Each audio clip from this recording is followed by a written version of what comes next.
Je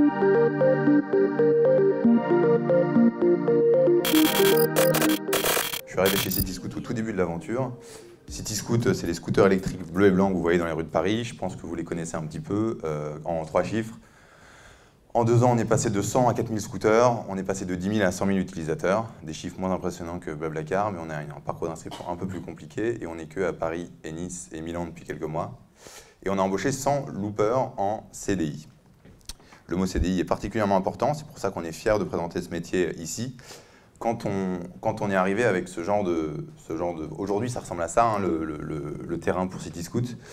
Quand on arrive avec ce genre de carte sous les yeux et qu'on a la nécessité de recharger toutes les batteries plusieurs fois par semaine, parfois 3 ou 4 fois par semaine, que les véhicules se déplacent d'un point A à un point B à tout moment, bien entendu ça se fait 24 heures sur 24. On a commencé, au début le service était uniquement disponible de 7h à 22h, puis de 7h à minuit, puis depuis quelques semaines, depuis 2 semaines maintenant, à 24 heures sur 24.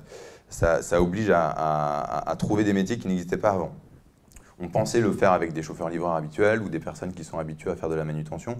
Ça ne fonctionnait pas au tout début, donc on a créé le mot City Looper, d'ailleurs pendant un brainstorm en 2016, et on l'a gardé jusqu'ici. Ils sont fiers de ce mot-là pour répondre à toutes ces problématiques d'instantanéité et de rapidité et d'adaptabilité à la demande aussi. On a un service que les gens ne prennent pas tous les matins ni tous les soirs. Cityscoot en moyenne, c'est 2-3 fois par semaine.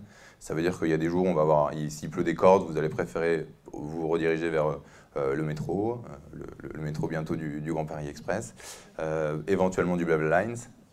On commence à être dans la zone, on en reparlera tout à l'heure. Et donc on est sur un service qui peut avoir des grosses poussées de croissance et des baisses de croissance aussi. Tac. J'ai perdu un truc. Quand on a créé ce métier, on a commencé par mettre des annonces en pensant qu'on aurait principalement des personnes anciennement salariées. On s'est rendu compte, c'est pour ça que je parlais d'un anti-juicer, qu'on avait beaucoup de personnes qui provenaient de l'ubérisation qui venaient nous voir.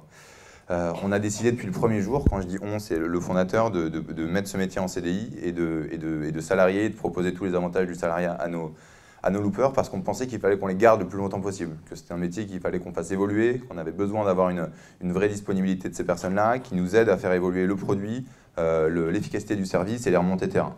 C'est un choix qu'on a gardé jusqu'ici. On est ravis de réembaucher maintenant plein de personnes à Nice et à Milan et qu'on souhaite garder aussi longtemps que possible.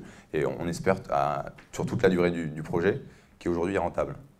Le métier du looper, il se résume en quatre grands types de compétences. La remontée d'informations, sur le scooter bien entendu, mais éventuellement sur son stationnement, sur les remontées des personnes du terrain. Il y a pas mal de clients et de non-clients qui viennent voir les loopers, qui ont des camionnettes, vous verrez, avec écrit Cityscoot et qui leur remontent de l'info. Donc on a sans arrêt des dizaines de personnes dans la rue qui récoltent de l'information. Nous, l'équipe marketing et même les développeurs, on n'est pas assez souvent sur le terrain. À part à nos initiations à la conduite, on ne parle pas aux clients. Eux, ils leur parlent toute la journée.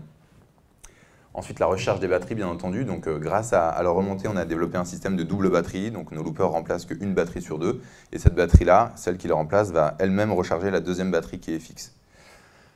Et la petite maintenance, donc au fur et à mesure, on a fait évoluer ce qu'ils étaient capables de réaliser pour que ça aille vite, mais il faut imaginer qu'un looper peut passer quelques minutes, voire une dizaine de minutes sur un scooter pour s'assurer qu'il puisse repartir, et en évitant de le rapatrier à un atelier qui est parfois à 5, 10, 15 km, en évitant du coup l'impact carbone, parce que c'est la seule mobilité carbonée qu'on a chez Cityscoot, c'est le rapatriement des scooters, on ne le fait pas en électrique. Et bien entendu, le support d'opération marketing, vous voyez un magnifique pomme-pot sur ce casque à droite. Donc, on distribue parfois des petits gâteaux sous la selle avec des partenaires. On sait qu'ils en mangent une petite partie, mais ça fait partie du métier. Et donc, ils nous aident beaucoup sur ces opérations-là. On ne pourrait pas, concrètement, on ne peut pas mettre 10 000.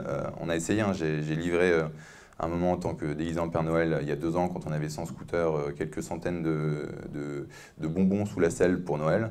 Aujourd'hui, si on avait 4000 scooters et qu'on voulait distribuer 10 000, comme ce qui va se passer dans quelques semaines, 10 000, bon je vous dis pas quoi, mais 10 000 produits sous la selle, ça me prendrait pas mal de temps, il faudra embaucher une armée de personnes, et en plus ça n'a aucun sens, puisqu'ils passent sur les scooters en moyenne tous les 2 jours.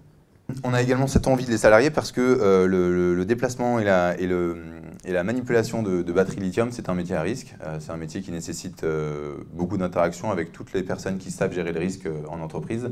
Donc on interagit régulièrement avec les pompiers, on interagit régulièrement avec toutes les personnes qui savent gérer de la grosse charge. Une batterie, c'est 10 kg, donc des métiers qui déplacent des grosses charges, mais également des métiers qui déplacent des batteries lithium. On a donc créé des lieux de recharge ultra sécurisés. C'est des innovations Cityscoot. On en a plusieurs autour de Paris, sur des milliers de mètres carrés. On a des employés qui, bon, comme je vous l'ai dit, qui sont non sous-traités, mais qui sont formés régulièrement, en particulier sur la notion de poids. Soulever 12 kg des dizaines de fois par jour, c'est pas anodin. On espère avoir une city loupeuse. Pour le moment, on n'en a pas eu. C'est pas du tout parce qu'on n'embauche pas de femmes, c'est parce qu'on n'a pas eu de demande et que ça s'est pas bien passé quand elles sont venues. Mais c'est des métiers assez physiques. Et on a des opérations et des process qui évoluent littéralement toutes les semaines. Donc c'est assez compliqué de communiquer à des personnes qui bossent 24 heures sur 24, mais on arrive à les réunir et on arrive à avancer pour que le métier fonctionne toujours bien et que le service soit aussi disponible que ce que vous voyez dans la rue. Et pour finir, c'est l'avant-dernière slide, on est sur un monde électrique. Alors ça, c'est le choix du fondateur depuis 2016, que l'intégralité des camionnettes qu'on utilise soit électrique. Pour nous, c'est extrêmement important. Par rapport au métier que vous avez vu avant, c'est assez particulier de dire qu'on est sur un service écologique. Cityscoot n'a jamais employé le mot écologique. On est un service qui est partagé et électrique, on est fiers de ça. Mais on ne peut pas dire qu'on est écologique. La marche à pied et le vélo est toujours mieux que de faire du Cityscoot. Ceci étant dit, on a une responsabilité sur nos opérations.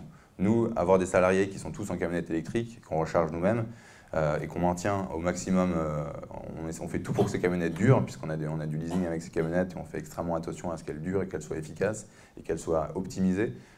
On sait que notre impact carbone il est excellent et on sait qu'on peut encore un peu l'améliorer sur quelques parties de l'entreprise, mais là je vais partir en Cityscoot, toutes nos équipes se déplacent en Cityscoot ou en camionnette électrique, il ne nous reste plus grand chose à faire pour être au max de ce qu'on peut réaliser.